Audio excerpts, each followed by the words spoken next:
नमस्कार दोस्तों, sunrise academy के ऑफिशियल यूट्यूब चैनल पर आप सभी का हार्दिक स्वागत है। जैसा कि अपन क्षेत्रमिति टॉपिक पढ़ रहे हैं और क्षेत्रमिति टॉपिक के अंदर अपन ने आयत के बारे में डिस्कस कर लिया, वर्ग के बारे में डिस्कस कर लिया है, वृत्त के बारे में डिस्कस कर लिया, त्रिभुज के बारे में डिस्कस कर लिया। तो आज के वीडियो में अपन डिस्कस करने वाले हैं वृत्तखंड के बारे में।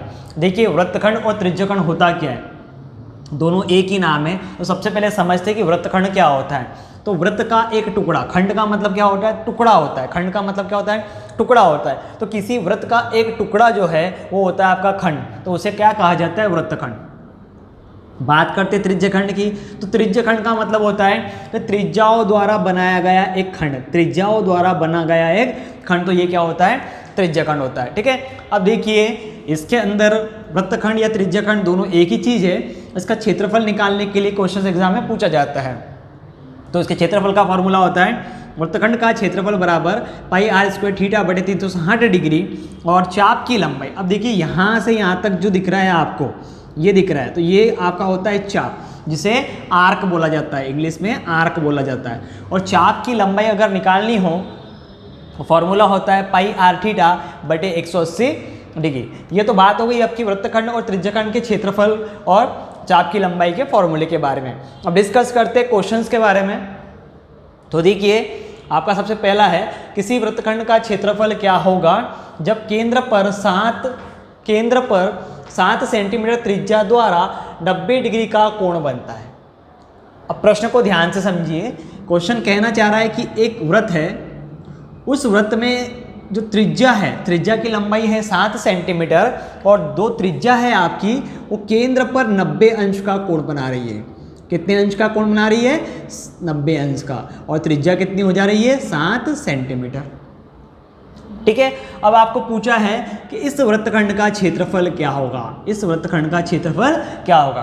तो वृत्तखंड के क्षेत्रफल का फॉर्मूला क्या है, पाई आर स्क्वायर थीटा बटे 360 डिग्री। ठीक है, अब आप क्या करोगे, यहाँ पर मान रख दोगे। तो देखिए पाई का मान हमेशा अपन पहले से रखते आ रहे हैं, क्या होता है 22/7। तो पाई का मान हो गया 22/7 इंटू देखिए 360 नीचे का एज इट इज लिख देते हैं। पाई का मान कितना है, आर का मान कितना है, 7 है। तो 7 गुणित में 7 और थीटा कितना दिया है, केंद्र पर 90 अंश का कोण बन रहा है।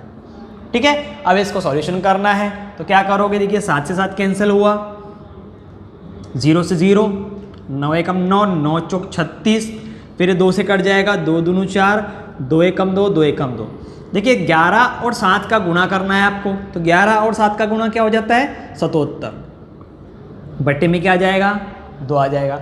अब 77 का आधा कितना होता है, तो 77 को 2 से डिवाइड कर दीजिए।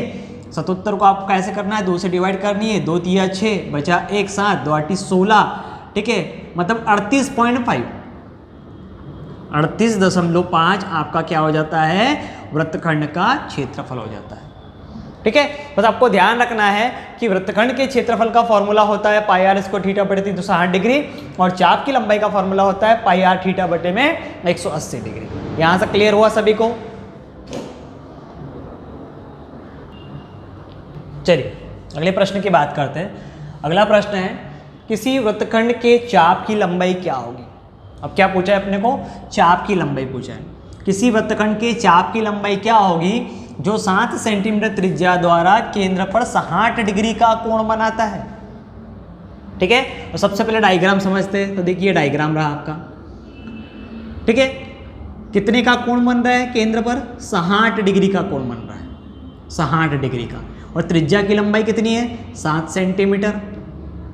अब चाप की लंबाई पूछा है, तो चाप की लंबाई क्या होती है, तो देखिए चाप की लंबाई ये पॉइंट होता है ए से बी तक, जो ये लाइन दिख रही है यही होती है चाप की लंबाई।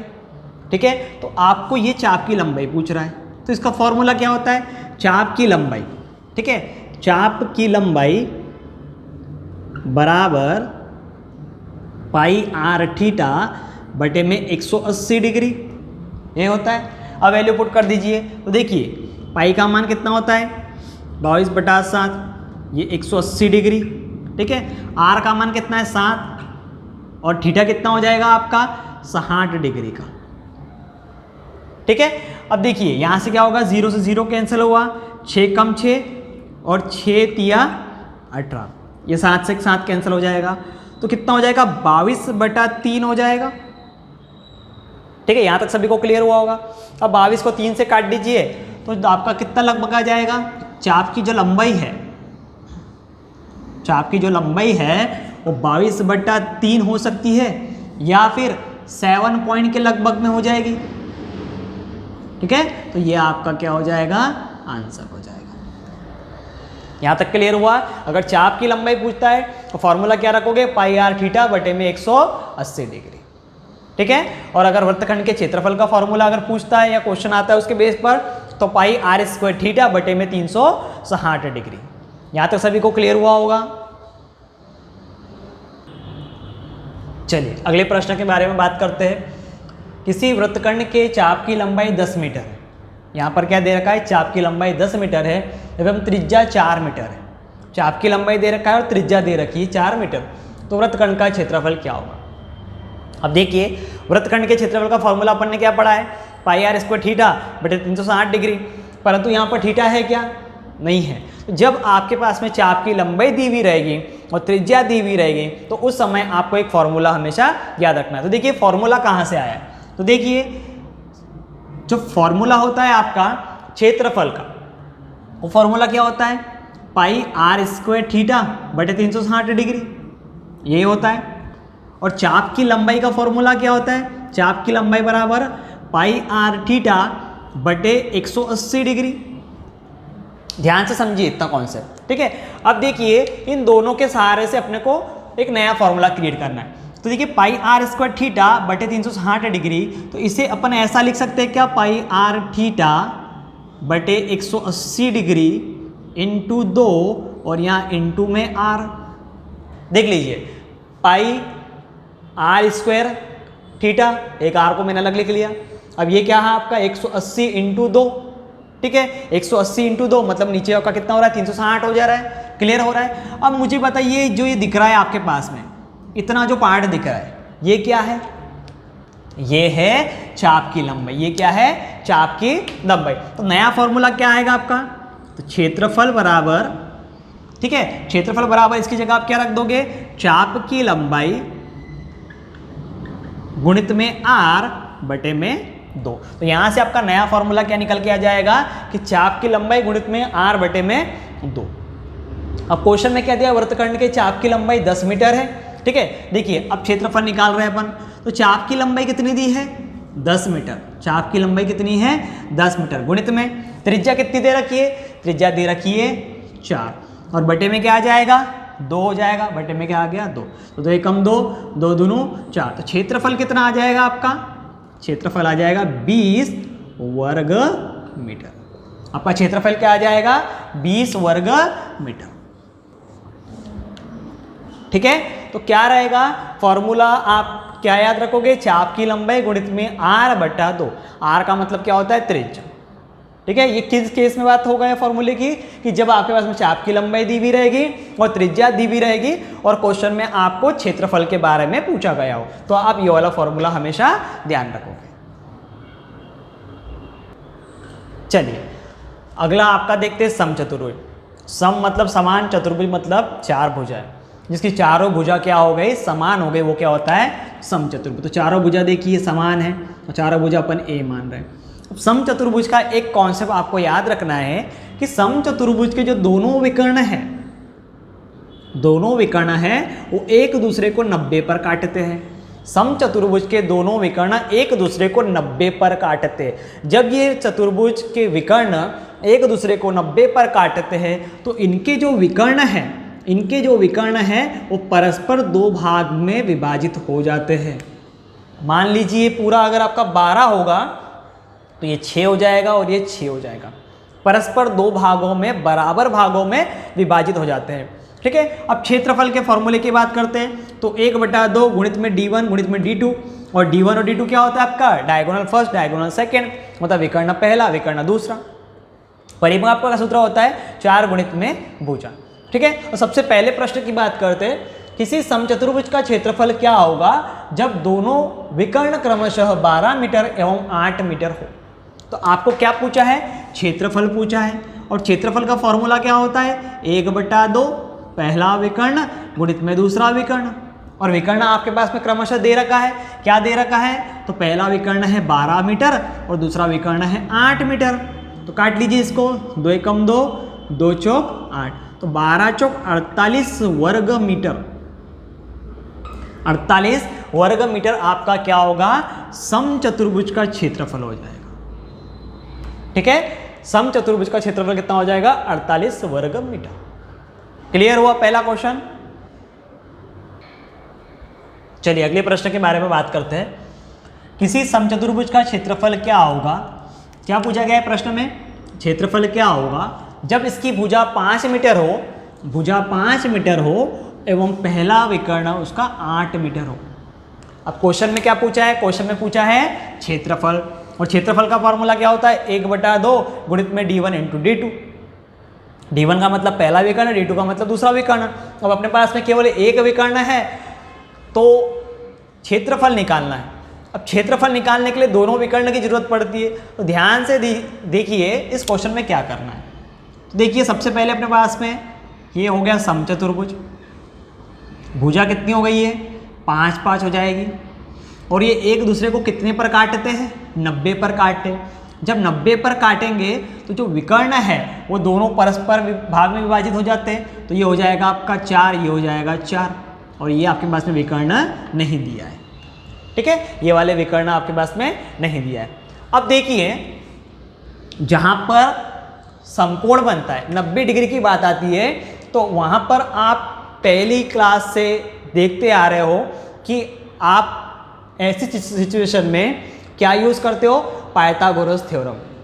ऐसी सिचुएशन में क्या यूज करते हो? Pythagoras theorem. तो यहां पर अपन क्या लगाएंगे? Pythagoras theorem. तो पाइथागोरस थ्योरम होता है कर्ण का वर्ग बराबर लंब का वर्ग प्लस में आधार का वर्ग। अब कर्ण का वर्ग तो 5 का वर्ग बराबर आधा कितना है? 4, 4 का वर्ग प्लस में, ठीक है, आधार या लंब आप किसको भी सपोज कर सकते हो। तो देखिए 25 बराबर 16 प्लस आधार का वर्ग, 16 इधर आएगा तो कितना हो जाएगा? 9 बराबर आधार का वर्ग। ठीक है, अब देखिए 9 इधर आएगा। अब यहाँ से 2 जब हटेगा तो कर्णी में आ जाएगा, तो 9 किस में? कर्णी में आ जाएगा। तो यहाँ से आधार कितना आ जाएगा आपका? आधार आ जाएगा 3। ठीक है, आधार क्या आ जाएगा? 3 आ जाएगा। अब देखिए इतना 3 आया, मान लो मेरे पास में इतना 3 है, ये 3 आया, तो ये भी क्या होगा? 3 होगा। दूसरा जो विकर्ण है आपका वो कितने मीटर का हो जाएगा? 6 मीटर का। दूसरा जो विकर्ण है कितने मीटर का हो जाएगा? 6 मीटर का। अब दोनों विकर्ण आ चुके हैं, पहला विकर्ण 8 मीटर, दूसरा विकर्ण 6 मीटर। अब आप क्षेत्रफल का फॉर्मूला लगा दीजिए, क्षेत्रफल बराबर 1/2 पहला विकर्ण गुणित में दूसरा विकर्ण। काट लीजिए, 2 एकम 2, 2 तिया 6, तो क्षेत्रफल कितना आ जाएगा? 24 वर्ग मीटर। ऐसे क्षेत्रफल कितना आ जाएगा आपका? 24 वर्ग मीटर। क्लियर हो रहा है? तो जब आपके पास में भुजा दी हुई रहेगी, एक विकर्ण दिया रहेगा, तो पाइथागोरस थ्योरम से आप दूसरा विकर्ण फाइंड आउट कर लोगे और दूसरे विकर्ण के सहारे से आप क्षेत्रफल फाइंड आउट कर लोगे। ठीक है, अब बात करते हैं इसी क्वेश्चन के अंदर अगर परिमाप की बात करते हैं तो परिमाप का सूत्र है 4 गुणित भुजा। तो परिमाप आप डायरेक्ट निकाल सकते हो, 4 गुणित भुजा कितनी है? 5 है, तो 5 चौक 20 मीटर क्या हो जाएगा आपका? यहाँ पर परिमाप हो जाएगा। ठीक है, अगला प्रश्न देखते हैं। एक वर्ग और उसके विकर्ण पर खींचे गए वर्ग के क्षेत्रफलों का अनुपात क्या होगा? कोई वर्ग है, उस वर्ग का कोई विकर्ण है, उस विकर्ण के ऊपर भी एक और वर्ग खींचा गया, और जो पहले वाला वर्ग है और विकर्ण पर जो वर्ग बना है उन दोनों के क्षेत्रफलों का अनुपात क्या होगा? तो देखते हैं क्या करना है। तो सबसे पहले डायग्राम ड्रॉ करते हैं। एक आपका ये वर्ग है, ठीक है, ये वर्ग है आपका। अब इस वर्ग की भुजा कितनी है? ए है, ये भी भुजा ए है, ये भी भुजा ए है, ये भी ए है। ठीक है, यहाँ पर अपने पास में कोई भी भुजा नहीं दी है, इसलिए अपन ए बी एक्स कुछ भी मान सकते हैं। तो यहाँ पर अपन ने भुजा को क्या मान लिया? ए मान लिया। ठीक है, अब देखिए आपके पास में ये एक वर्ग था, ठीक है, अब इसके विकर्ण से, तो ये विकर्ण है, तो यहाँ पर वर्ग का विकर्ण क्या हो जाता है? तो वर्ग का विकर्ण होता है a√2। a√2 वर्ग का विकर्ण हो गया। और इसी विकर्ण से एक और वर्ग खींचा गया। तो देखिए एक और वर्ग अगर खींचना है तो ये वाली एक भुजा हो जाएगी और यही आकार का अपने को एक और वर्ग खींच देना है। तो जो ये वाला विकर्ण है इस वर्ग के लिए क्या हो जाएगा, भुजा हो जाएगा। तो ये a√2 है तो इसकी भुजा a√2 हो जाएगी, यहाँ पर भुजा a√2 और ये भुजा a√2। ठीक है, यहाँ तक सभी को समझ में आया। भुजा क्या हो गई आप सबकी a√2 हो गई। अब बात करते हैं दोनों के क्षेत्रफल की। ठीक है, दोनों के क्षेत्रफल की बात कर रहे हैं। अब क्षेत्रफल निकालना है तो देखिए पहले वाला वर्ग, इसको नाम देते हैं पहले वाला और इसको नाम दिया दूसरे वाला। तो देखिए पहला वर्ग फर्स्ट वर्ग अनुपात सेकेंड वर्ग, और दोनों के क्या पूछा है, क्षेत्रफलों का अनुपात। तो पहले वर्ग का क्षेत्रफल तो इसकी भुजा कितनी है, इसकी भुजा है a। ठीक है, इसकी भुजा क्या है a है, और इसकी भुजा क्या है, इसकी भुजा है a√2। अब क्षेत्रफल का अनुपात पूछा है तो देखिए इसका क्षेत्रफल क्या हो जाएगा, क्षेत्रफल का अनुपात। तो क्षेत्रफल 1 बटा क्षेत्रफल 2, इसके क्षेत्रफल को 1 मान लिया, इसके क्षेत्रफल को 2 मान लिया, क्षेत्रफल 1 बटा क्षेत्रफल 2। तो इसकी भुजा कितनी a, तो भुजा गुणित भुजा ये होता है आपका यहाँ पर। ठीक है, बात करते हैं दूसरे वाले के क्षेत्रफल, जो भार जो बना है तो इसका भी क्या होता है, भुजा गुणित भुजा। तो इसकी भुजा कितनी है a√2 गुणित में a√2। क्लियर हुआ यहाँ तक सभी को। अब आप क्या करोगे, देखिए अब ये a से a कैंसिल हो जाएगा, a से a कैंसिल हो जाएगा। ठीक है, √2 और √2 का गुणा क्या होता है, 2 होता है, तो 1/2। तो अनुपात कितना आ जाएगा यहाँ से 1/2 जो है आपका, इसका आंसर आ जाएगा। ठीक है, कॉन्सेप्ट सभी को समझ में आया होगा। अब देखिए यदि इसके अंदर वो पूछता कि जो मूल वर्ग है आपका, मूल वर्ग ये वाला है पहले स्टार्टिंग में जो बना हुआ है, और आपका विकर्ण पे जो बना है ये दूसरा वर्ग है। अगर क्वेश्चन पूछता है आगे कि जो मूल वर्ग जो है या फिर आपका जो ये वर्ग बना है विकर्ण पर, तो क्वेश्चन बनकर आ सकता है कि विकर्ण पर बना हुआ वर्ग, विकर्ण पर बना हुआ वर्ग का क्षेत्रफल मूल वर्ग के क्षेत्रफल से कितना गुना अधिक है। तो देखिए यहाँ पर आपका जो मूल वर्ग है उसका क्षेत्रफल 1 आया। ठीक है, और विकर्ण पर जो बना है उस वर्ग का क्षेत्रफल क्या आया, 2 आया। तो आप यहाँ से देख रहे हो क्षेत्रफल डायरेक्ट क्या हो रहा है, दुगुना हो जा रहा है।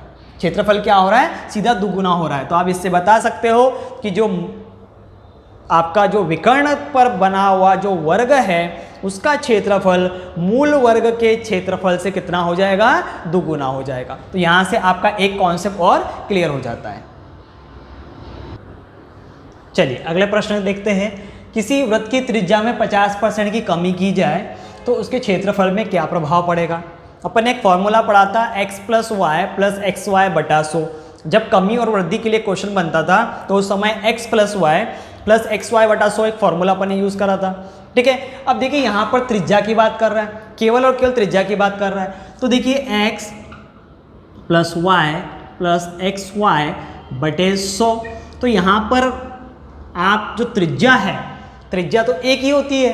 ठीक है, और यहाँ पर x और y है, तो यहाँ पर जब त्रिज्या 1 है तो x और इस y को भी x मान लोगे आप, और ये x y को भी x, तो x² बटे में 100। तो अपन जब वर्ग का कॉन्सेप्ट देख रहे थे, जब मैंने आपको क्लियर करवाया था कि जब सिंगल भुजा के अंदर वृद्धि की बात होती है तो दोनों भुजा आपको एक ही मानना है। तो यहाँ पर देखिए फॉर्मूला आपको याद हो चुका था। अब 50% की क्या बोल रहा है, कमी। जब भी कमी के लिए क्वेश्चन आता था तो जो एक वैल्यू आप x या y जो भी उठाते थे उसको नेगेटिव लेते थे, और यदि आपकी वैल्यू आती थी कि वृद्धि की जाए तो उस समय आप क्या करते थे, पॉजिटिव लेते थे। तो यहाँ पर आपके 50% की कमी बोला है। ठीक है, तो यहाँ से x का जो मान हो जाएगा वो कितना हो जाएगा, -50 हो जाएगा। ठीक है, अब देखिए तो y का मान भी कितना हो जाएगा, -50 हो जाएगा। अब पुट कर दीजिए फॉर्मूले में, तो x का मान -50, y का मान भी -50, और माइनस माइनस का गुणा कितना हो जाएगा, प्लस, और ये आपका 50 × 50। ठीक है, x और y 50 × 50 कितना हो जाएगा, 250 बटे में 100। ये 0 से 0 कैंसिल हो जाएगा। अब माइनस माइनस आपस में क्या होते हैं, जुड़ते हैं। तो -50 और -50 कितना हो जाएगा, -100, और ये प्लस का कितना हो जाएगा, 25। अब एक चिन्ह आपका माइनस है, एक चिन्ह प्लस है, तो उस समय हमेशा क्या होता है, माइनस होता है, परंतु चिन्ह किसका रहेगा, बड़ी संख्या का, और बड़ी संख्या का चिन्ह यहाँ पर क्या है, माइनस है, तो -75। ठीक है। फिर अपन ने बात करी थी उस समय कि जब भी आपका आंसर माइनस में आता है तो उस समय हमेशा क्या होता है, हानि होती है, हमेशा क्या होती है, हानि होती है या फिर कमी होती है। ठीक है, हानि होती है फिर कमी होती है। यहाँ पर देखिए कमी की बात कर रहा है तो 75% की कमी होगी, किस में होगी, क्षेत्रफल। और यदि मान लो प्लस की बात आती है, प्लस अगर आता है तो वृद्धि होती है। अब क्वेश्चन क्या था आपका कि किसी वृत्त की त्रिज्या में 50% की कमी कर दी जाए तो उसके क्षेत्रफल पर क्या प्रभाव पड़ेगा, उसका क्षेत्रफल 75% कम हो जाएगा। ठीक है।